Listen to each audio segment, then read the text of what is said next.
पिरिया city ॻोठ चाह मनूमल में सेबको मुलाज़िमन लाइनमैन नूरल प्राइवेट मुलाज़िम रखी छॾिया। लाइनमैन नूरल प्राइवेट मुलाज़िम रज़ाक शर खां बिजली जे पोल तां गैर क़ानूनी कुंडा लॻाइण जो कमु वठणु लॻो। वीडियो वायरल थी वई। प्राइवेट मुलाज़िम बिजली जे पोल ते चढ़ी सरे आम सेबको लाइनमैन नूरल जी सरपरस्तीअ में गैर क़ानूनी तौर कुंडा लॻाईंदे ऐं मंथली वठण जी वीडियो सोशल मीडिया ते वायरल थी वई। वीडियो में ॿुधी सघिजे थो त प्राइवेट मुलाज़िम ऐं सेबको लाइनमैन नूरल आम शहरिन तोड़े ॻोठाणनि खे मीटरनि जी बिजली कटण तोड़े केस दाख़िल कराइण जी धमकियूं ॾियनि पिया।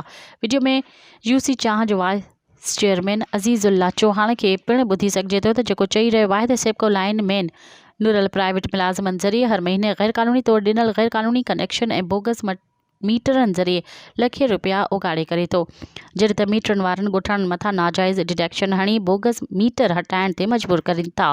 इन सिलसिले में ॻोठाणे मुतालबो कयो त सेबको चीफ समेत आला इख़्तियारियूं फौरी तौर वायरल थियल वीडियो जो नोटिस वठी मुलविस लाइनमैन तोड़े प्राइवेट माण्हुनि ख़िलाफ़ सख़्त क़ानूनी कार्रवाई करे ॻोठाणनि सां इंसाफ़ कयो वञे। मज़ीद ख़बरनि ऐं तफ़सीलात लाइ विज़िट कयो असांजी वेबसाइट www.awamiNewsHD.com ऐं ॾिसंदा रहो अवामी न्यूज़ HD।